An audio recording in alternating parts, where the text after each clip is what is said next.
ക്രൂശിതനായ മിശിഹായിൽ ഏറ്റവും സ്നേഹം നിറഞ്ഞവരെ, കാടിറങ്ങി വരുന്ന വന്യമൃഗത്തിന് ഇരയായിത്തീരുന്ന പാവപ്പെട്ട മനുഷ്യൻ്റെയും താൻ അധ്വാനിച്ച് വിളയിച്ച നെല്ലിൻ്റെ ഫലം അനുഭവിക്കാനാവാതെ ജീവൻ അവസാനിപ്പിക്കേണ്ടി വരുന്ന പാവപ്പെട്ട കർഷകൻ്റെയും അധ്വാനിച്ച് പഠിച്ച് റാങ്ക് ലിസ്റ്റിൽ ഇടം നേടിയിട്ടും ഒരു ജോലിക്ക് വേണ്ടി തെരുവിൽ സമരം ചെയ്യേണ്ടി വരുന്ന യുവജനങ്ങളുടെ നടുവിലാണ് നമ്മൾ ഈ ദുഃഖ വെള്ളിയാഴ്ച ആചരിക്കുന്നത്. ഈ നിരപരാധികളുടെ, ഈ നിസ്സഹായരുടെ കണ്ണുനീര് കാണുമ്പോൾ മനസാക്ഷിയുള്ള ഏതു മനുഷ്യനും ചോദിച്ചു പോകും, എന്തുകൊണ്ടാണ് ഈ പാപങ്ങൾ ഇതുപോലെ സഹിക്കേണ്ടി വരുന്നത്? എന്ത് തെറ്റാണ് ഇവർ ചെയ്തത്? പ്രിയപ്പെട്ടവരെ, സഹസ്രാബ്ദങ്ങൾക്ക് മുമ്പ് ആ കുരിശിൻ ചുവട്ടിൽ നിന്നുകൊണ്ട് ആ അമ്മയും ഇതേ ചോദ്യം ചോദിച്ചിട്ടുണ്ടാവണം. ഇതുപോലെ ക്രൂരമായ ഒരു ശിക്ഷ ഏറ്റുവാങ്ങുവാൻ തൻ്റെ കുഞ്ഞ് എന്ത് തെറ്റാണ് ചെയ്തത്? എന്ത് തെറ്റായ കാര്യം പറഞ്ഞിട്ടാണ്, എന്ത് തെറ്റായ കാര്യം ചെയ്തിട്ടാണ് അന്ന് നിലവിലുണ്ടായിരുന്ന ഏറ്റവും ക്രൂരമായ വധശിക്ഷ എൻ്റെ കുഞ്ഞിനെ തേടി എത്തിയത്?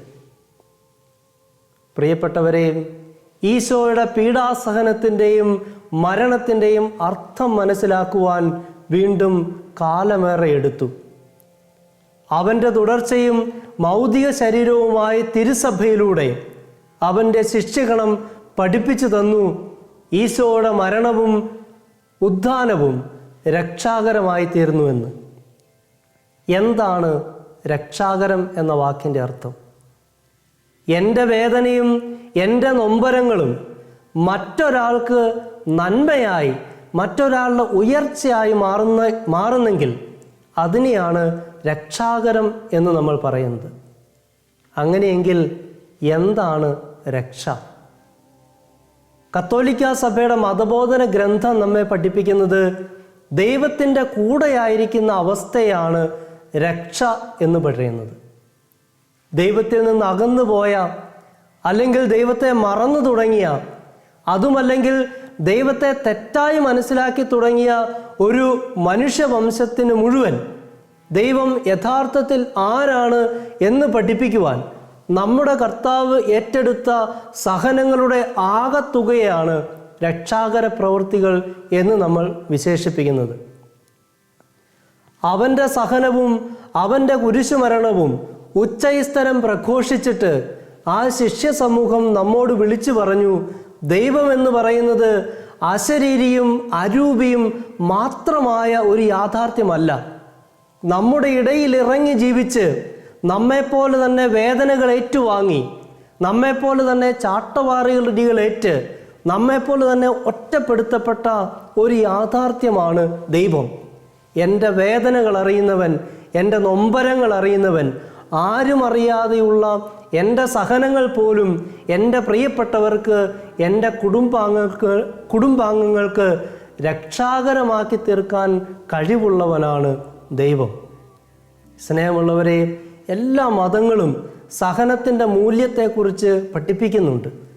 പക്ഷേ ക്രൈസ്തവ മതം മാത്രമാണ് എൻ്റെ സഹനം മറ്റൊരാൾക്ക് രക്ഷാകരമായി തീരും എന്ന് പഠിപ്പിക്കുന്ന ദൈവശാസ്ത്രം മുന്നോട്ട് വയ്ക്കുന്നത്. അതാണ് കത്തോലിക്കാ സഭയുടെ, ക്രൈസ്തവ ലോകത്തിൻ്റെ ആകെ തന്നെ ദൈവശാസ്ത്രത്തിൻ്റെ ഒരു മനോഹാരിത. അവൻ്റെ പീഡാസഹനത്തെക്കുറിച്ച് പ്രസംഗിക്കുമ്പോഴെല്ലാം ശിഷ്യ സമൂഹം അവസാനിപ്പിച്ചത് അവൻ്റെ കുരിശിലല്ല, മറിച്ച് അങ്ങനെ അവൻ്റെ കുരിശുമരണത്തിൻ്റെ പൂർത്തീകരണം നടന്നത് അവൻ്റെ ഉദ്ധാനത്തിലാണ് എന്ന് പറഞ്ഞുകൊണ്ടാണ്. ലോകമുള്ള കാലത്തോളം ഇത് പ്രഘോഷിക്കപ്പെടും. സ്നേഹമുള്ളവരെ, നമുക്ക് ഇവിടെ ഈ ദുഃഖ വെള്ളിയാഴ്ച ഒരു കടമയുണ്ട്. എൻ്റെ കുടുംബത്തിന് വേണ്ടി, എൻ്റെ കുഞ്ഞുങ്ങളുടെ നന്മയ്ക്ക് വേണ്ടി അധ്വാനിച്ച് സഹനങ്ങൾ ഏറ്റെടുത്ത് കടന്നുപോയ പഴയ ഒരു തലമുറയുടെ വേദനകളും നൊമ്പരങ്ങളും പാഴായി പോകില്ല എന്നൊരു തീരുമാനമെടുക്കാൻ നമുക്ക് കടമയുണ്ട്. അവരുടെ കാലടിപ്പാടുകൾ പിന്തുടർന്ന് ആ സഹനത്തിൻ്റെ നന്മ, ആ വിശ്വാസത്തിൻ്റെ ദൃഢത എൻ്റെ കുഞ്ഞുങ്ങൾക്ക് കൈമാറ്റം ചെയ്തു കൊടുക്കുവാൻ എനിക്ക് കടമയുണ്ട്. പ്രിയപ്പെട്ടവരെ, ഈ ദുഃഖ വെള്ളിയാഴ്ചയിൽ പീഡാസഹന അനുസ്മരണങ്ങളിലൂടെ നമ്മൾ കടന്നു പോകുമ്പോൾ നമുക്ക് വേണ്ടി മാത്രമുള്ള ഒരു മോക്ഷത്തിൻ്റെ വഴിയായി ഇത് മാറാതിരിക്കട്ടെ. ഒരുപക്ഷെ ദൈവത്തെ മറന്നു തുടങ്ങിയ, ദൈവത്തെ തെറ്റായി വ്യാഖ്യാനിച്ചു തുടങ്ങിയ, ദൈവം വേണ്ട എന്ന് പറയുന്ന ഒരു വലിയ തലമുറയ്ക്ക് ജീവിക്കുന്ന സാക്ഷ്യമാണ് നിങ്ങൾ ഇന്ന് കുരിശിൻ്റെ വഴിയിൽ പങ്കെടുക്കുമ്പോൾ നൽകിക്കൊണ്ടിരിക്കുക.